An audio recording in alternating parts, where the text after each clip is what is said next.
Okay, hi, I'm Steve. Welcome to my channel, Steve's True History and Knowledge. Today I'm going to give a presentation on the Ankh, the sacred tau, and the cross. So let's just go ahead and get started. This is going to be kind of a long presentation, probably maybe about 30 to 45 minutes. But I wanted to keep everything together, so let's go. Let's get into it. Should be a very interesting topic.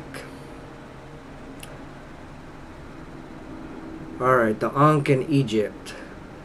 The Egyptian Ankh is the cross of life and is said by many scholars who have researched its origins to also be the same as the Tau cross, which is the cross that looks like a capital letter T and is used as a symbol of both day and night. There are many forms of the cross. Even the swastika of the Nazis is an ancient symbol thought to represent the spring sun, life, health, and the creative power of life itself. Albert Churchwood says the cross represents the one great spirit, and therefore its origins must be extremely ancient and must go back to the times of the hunter-gatherers. The symbol of the one great spirit is a cross with an X over it that looks like a railroad train track crossing sign and like a lighted firework. It's viewed as a rayed cross or the rays of the sun. And an example of what it looks like is here to the right, but missing the it might also have the actual other piece of the cross going through it, the horizontal piece. Okay, the Ankh in Egypt. It is a symbol of the sun or Egyptian god Atum, who is Adam of the Bible. Sun worship was nearly universal in ancient times and even today seen in Christianity. God as the cross or in the cross was used as a symbol to help support the less fortunate people. The Ankh is associated with many things and has a very important meaning to those who worship life. It has many other meanings, such as a symbol for life itself, to be alive, to live, a stable life, all prosperity, all stability, all health, joy of the heart, strength, being content forever, repeating life, living forever, and a star or the star. It is also a name given to the city of life, which is Thebes in Egypt, the city of Amun-Ra. God gives it to those he wants to grant life to.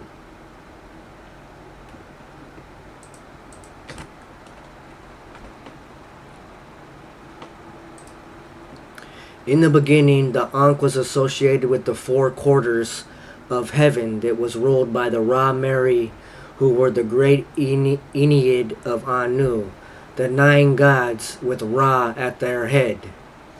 Ra himself and the sons of Ra who succeeded him would wear the hawk headdress of Horus during these assemblies. This ennead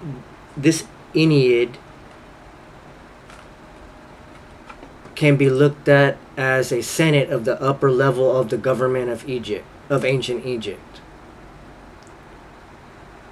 The tree of life, the fountain, and the Ankh.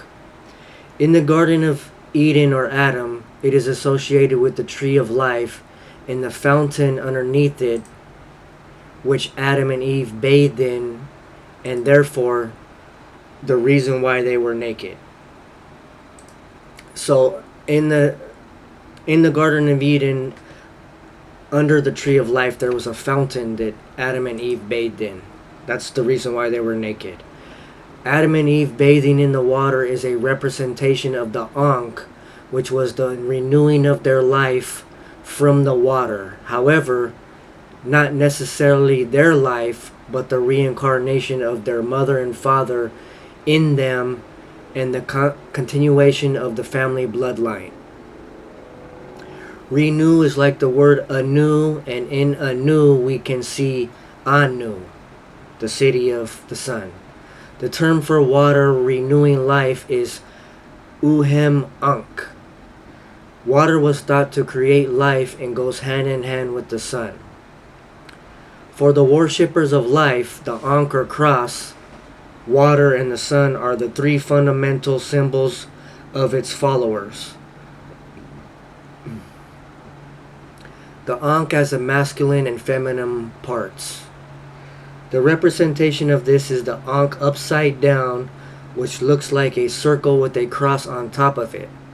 These are seen as the tree being over the top of the fountain, and the symbol of the new Christ King or God, King Atum or Adam himself.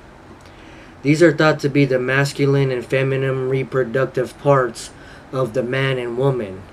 Churchwood says the circle is the feminine Ru and the cross is the masculine T.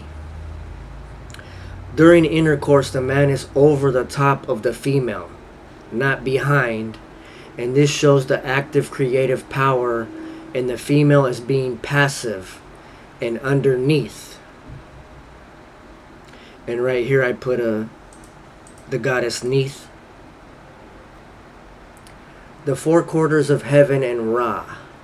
The four quarters of heaven and the 9 gods are symbolized with the tree and fountain in the Garden of Eden or Adam, and can be seen in the 4 pairs of gods and goddesses, 4 males and 4 female counterparts or daughters of the king, and the 9th is Horus himself or Ra.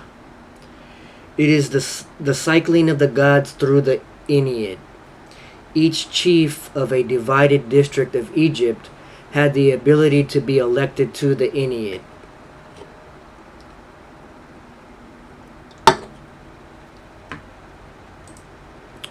The sky or heaven was split into 4 quarters and was seen as a watery abyss that created life.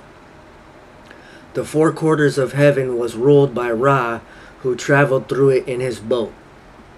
It was divided per the visions of Ra and was used as a clock for the year, and Ra would pass through the 7 constellations. These 4 quarters were used for the seasons of the year. The Tat cross keeps the soul alive within the 4 quarters. The resurrection of life and the Ankh. Another meaning of the Ankh is its connection to the resurrection of life. This is shown in a scene on the island of Philae near Elephantine, where the family of Ra is from. Here, Horus rises Osiris from the dead and hands him the Ankh. When Horus gives the Ankh, he is giving the key to eternal life. This is the key to the door of life, the entrance to the tattoo in Amenta, which was in the Egyptian Delta at the cities of Busiris and Mendes in the 9th nome, where the believers would go to after their death and where they held ceremonies to Osiris by performing the resurrection of his body by standing up the Tat cross, which was the equivalent of his backbone. The Tat cross is just like a platform with the cross on top, but it has several horizontal lines instead of one, and it's called the Tat cross of Ptah.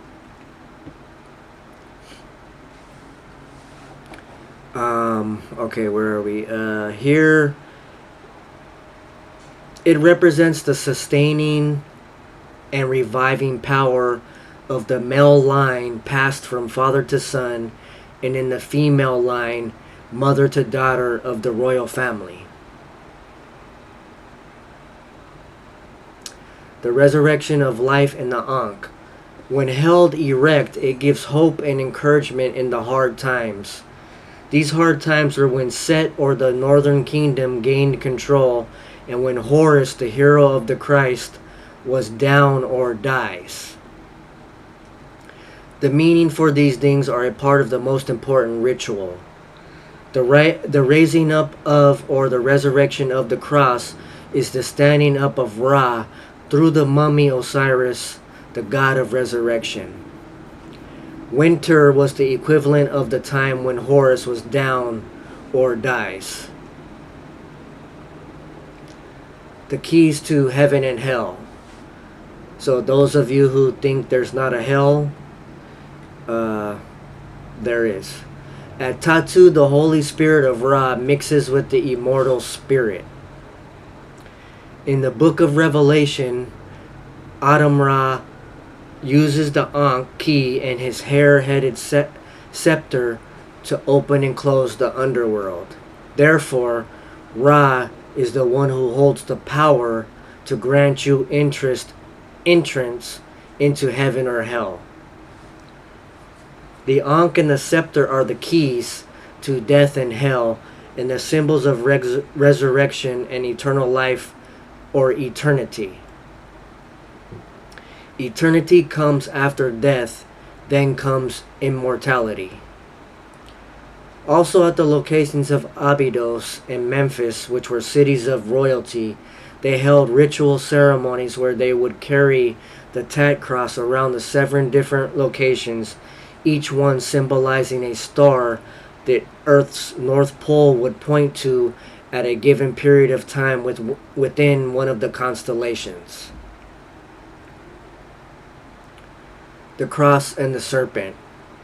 The Ankh is especially associated with the life to come, tomorrow, a new day, and that life is forever. The cross or the Ankh is the totem of the worshippers of life, or the Ankh people. Therefore, when Horus died, he became alive in the cross or on it, like the Catholics represent him. So the negative thoughts that people, the negative comments and thoughts regarding Jesus being placed on the cross, that should be explained to you here. So the cross is God, and putting God on the cross is the same thing as just saying that he's alive in the cross or on it. This is the same as the African tradition found in Egypt of the serpent, where the dead father would reincarnate into the snake. This is a foundational principle of the Egyptian religion.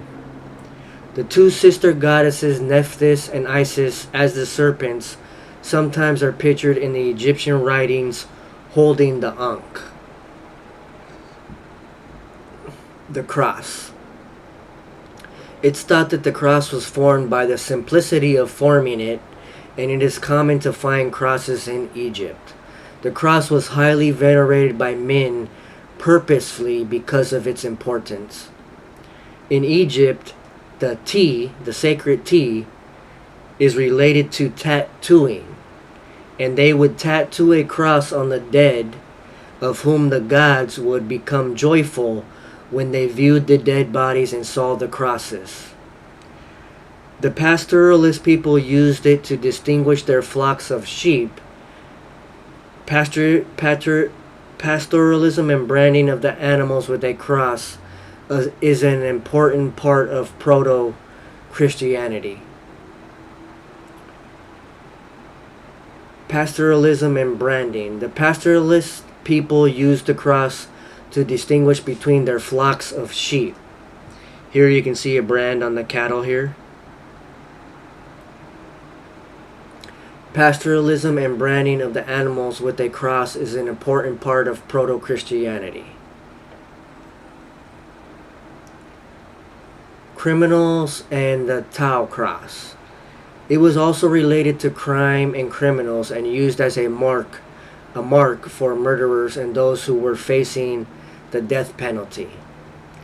A 3-member cross was used by Ezekiel, who placed it on the foreheads of those exempted from slaughter. The Jews had to write the letter T on their doors to keep from being killed in Egypt, meaning they had to adopt the cross or be killed. The Tyrians, those from the famous city of Tyre, who were Phoenicians, used the cross to degrade people who were ordered to be executed.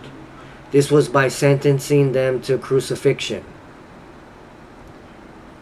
It was a symbol of the Phoenicians, who were known as murderers, like the Carians, who were people who lived on the southwest corner of Asia Minor, near Ionia, and the Greeks. They would kill people at the places that they docked their ships at. After a trial, if the person was found guilty of murder, a letter D was placed before their name, signaling death, which was an indication of their execution. But if they were acquitted, they would get marked with the 3-membered cross on themselves, and a tau cross or T was placed before their names in the book, meaning they were granted their lives back. This is related to the that makes us wonder about the book of life and book of death, right? It makes me think about the book of life and the book of death. This is related to the trees in the Garden of Eden, where the goddesses in the tree, either Hathor in the tree of life or Net in the tree of death, would decide whether your soul can return to earth after you die. So think of when God says, you will surely die if you eat from the tree. And I have previous videos on this that you can watch.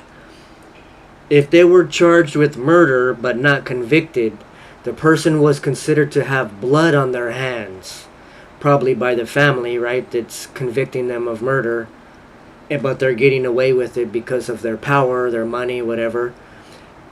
So the family's marking them as a murderer regardless of them being acquitted, and that marking can never be removed. And these murderers were symbolized with the red hand. Maybe a black hand might mean something similar, but this is a red hand. Okay. The cross around the world. The cross was used universally, ritually, and ceremonially for many different things, such as cakes that were branded with a cross for religious ceremonies. The Egyptians identified the planets by drawing a cross and a circle. Earth was symbolized as a cross inside a circle. And the earth also has 4 quarters like heaven. So your north, east, south, west. The Gauls of Europe marked their coins with a cross. The ancient Aztecs and many other Americans used the cross, including the North American natives.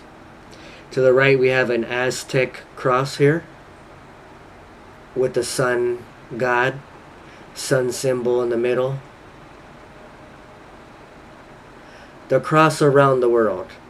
Wood is associated with the cross, and the anchor, along with navigation, the Navy, and Marines, are all associated with the cross. As a matter of fact, the anchor looks a lot like an Ankh, and we know the importance of Ra and his mariners found in the hymns to Ra when he rises. One of the oldest examples of an equilateral cross is found from the Kassite Babylonian dynasty, dated to about 1746 BCE, and on its right side is the sun god, seated and holding something that is not known what it is, but could be an Ankh or a cross. On a wall painting from a tomb in Thebes, 2 figures are wearing an equilateral cross on their breast. It's dated during the 19th dynasty of Egypt, which is about 1250 BCE. And to the left here, if we look at this anchor, we can see an Ankh. We got the cross with the circle on top. So we see the Ankh here. And we know that Ra and his mariners would sail along the Nile and stop at each point that Ra would dock at and get out and talk to the people. Wallis Budge and the Tau Cross. Wallis Budge says that Columbus found crosses in America, and he said that the Ankh has nothing to do with the Tau cross. And he says that the story of the Jews in Egypt marking their doors with the T in lamb's blood is fabricated. However, he states the Hebrew letter Tau, or Tau, does in fact mean mark.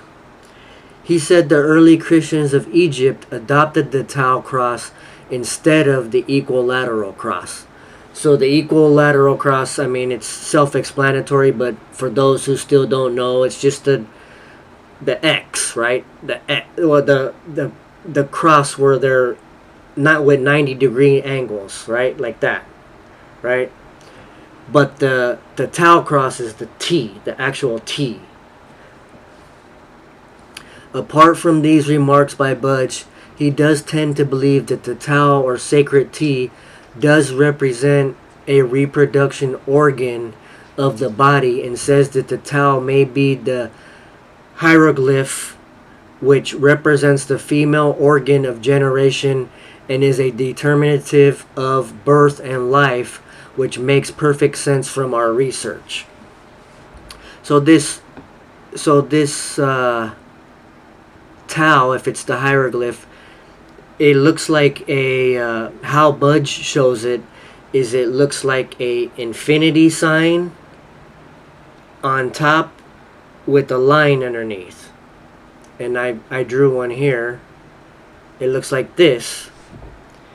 And so I don't know if he meant that looks like the vulva of the vulva or birth canal of the woman, or if he's thinking of it as a male penis. If it's masculine like the other scholars say, then it's gonna be a penis. But if you look at a picture of a vulva, it also looks like this. So the T, remember, words have dual meaning, and the T has a dual meaning, so it probably means both of them. So here we have the T and reproduction, the important rituals and ceremonial initiations at puberty of the primitive Africans shows us that the sexual and reproductive beliefs were emblems of the creator, one male, the active creator power, and the female, the passive creator power, shown in the religion of the ancient Egyptians. And I explained earlier that during intercourse, the male is on top of the female. So he's the active creator power, and the woman is the passive. That's how it is in nature. We might be kind of confused on how things are going now in our society, and hopefully we can eventually get it fixed back to reality. But this is the true meaning here as far as nature is concerned. Okay, bibliography here. We got a long bibliography. This took me a while to put together from scratch, pretty much. I didn't have this in my research, but I wanted to do it. I was interested in it, so I'm going to add it to my research, and I might also add it to my book, to the Path to Be Like Ra book. I think it probably go well with it. But we have a lot of sources used here, 11 total. I'm not going to go through all these here. You can look at them and you can read these books and get a good idea of this subject here. Okay, thanks for watching. My name's Stephen Webb Jr. from San Diego, California. Happy Sunday. good afternoon. Take care. Hope you doing great and well and joyful and happy and healthy and everything to do with life. And thanks for watching and have a good night.